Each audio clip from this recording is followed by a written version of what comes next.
You know what happens when you get $37 million and you're a fighter? I don't want to get punched in the face. Okay, so as we see, Dana and the UFC, well, the former UFC owners, Frank and Lorenzo Fertitta, had a strategy of underpaying their fighters. For the most part, they were trying to keep the fighters motivated, hungry, and most importantly, keep super high margins to ensure the UFC is always cash heavy and flush with plenty of coin. Dana, as we just saw, has a belief, either because he truly believes it or tries to rationalize ripping fighters off. His belief is that if you pay fighters too much money, then they will not fight. Or as he shows, they will run and not engage in a truly competitive match. I believe a lot of this was directed at Floyd Mayweather, as Dana and Mayweather always seem to take jabs at each other publicly and through the media. You can see how Dana and the UFC encourage a no-running strategy with their fight of the night, performance of the night, etc. I mean, Dana got his start in boxing, and I believe he truly wanted to make it in some way or fashion in the boxing industry. But boxing is very difficult to get into, especially as a promoter. And at the inception of the UFC, there was a lot less competition. In any event, it is obvious that Dana loves striking. He is heavily critical of the fighters when they use a wrestling strategy to win a fight. Dana insults his own product, and he badmouths his own fighters if they don't slug it out or go for some kind of submission finish.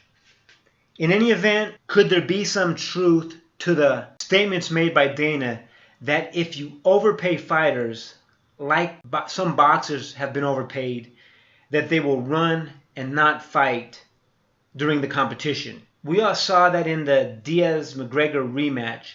Conor literally ran from Nate multiple times. Now, people can say that McGregor did this to catch his breath, or because he did not want to engage, or because he knows that as long as he did not get knocked out or submitted, he would win the decision, because there is far too much money in a rubber match. So mentally, once fighters make enough money to be comfortable or even enjoy the good life, is there a higher propensity for running during these fights? Well, let's look at McGregor. When have we seen him run this much from an opponent? Now, Conor made a reported $15 million. I mean, I guess it was guaranteed $3 million. People were projecting somewhere around 15 with pay-per-view. I'm not sure if that's true. But if he were to get knocked out, he would most likely be on medical suspension for at least 6 months.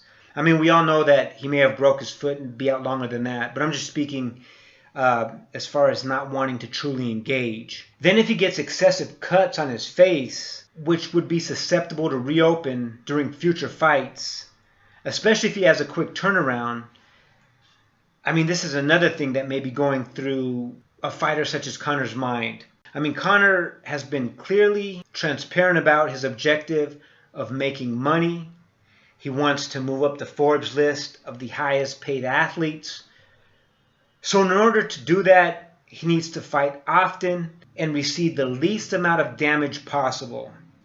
In the Diaz rematch, you can see how McGregor came out hot, trying to KO Diaz, so he could hopefully get a quick finish and move on to the next payday. However, once he saw that Nate wasn't going anywhere, he seemed to change his strategy and became more of a runner, and hoping the judges would grant him a decision at the end. A fighter who is only making enough money to barely get by or make ends meet may not have that luxury. They may feel that their job is always on the line and they have to do whatever it takes to get the win and hopefully the $50,000 performance bonus. So is Dana really concerned about fighters who are paid what they are worth, or at least paid well, not giving it their all, not going for the kill because their lives are now too good and they have lost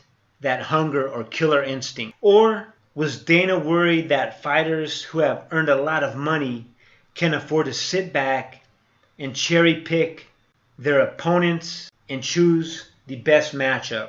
The UFC in its inception, at least from the time the Fertittas took over, was seen as an organization where the best fight the best. Fighters could work themselves up to a title fight, but now the UFC belt seemed to hold pretty much no significance, at least to many.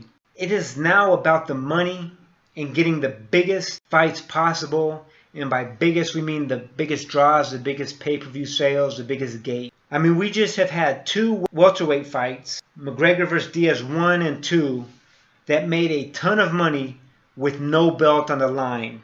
We also see how the Diaz brothers will only take big money fights, or at least they claim they'll only take big money fights. Conor has no desire or interest in defending his title at 145.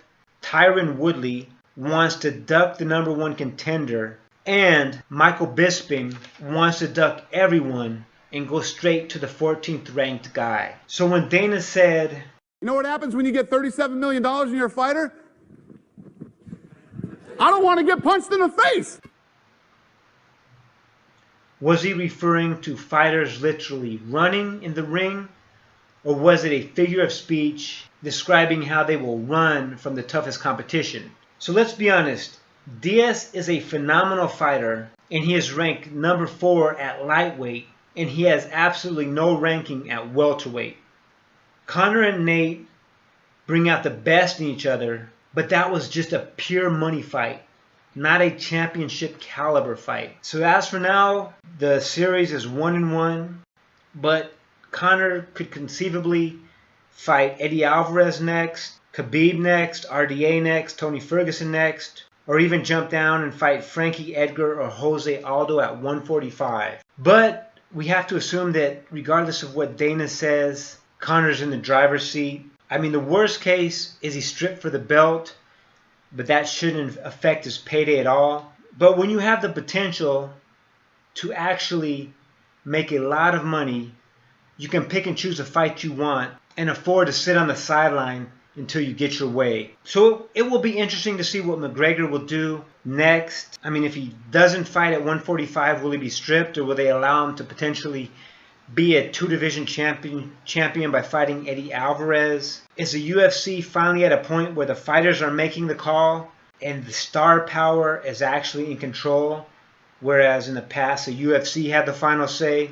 I mean, the thing I worry about is, as we've seen in boxing, cherry picking can have irreversible damage. We see how many people have stopped watching boxing because the best fights were not being put on.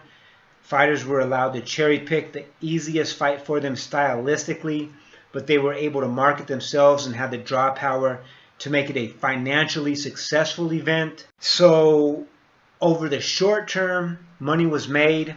Over the long haul, boxing has suffered. I hope UFC does not follow that path. I hope they learn from the mistakes made in boxing. So was Dana prophetic? Time will tell, but at least we know Dana has admitted that he had a strategy of underpaying his fighters. Anyways, take care. Thanks for listening.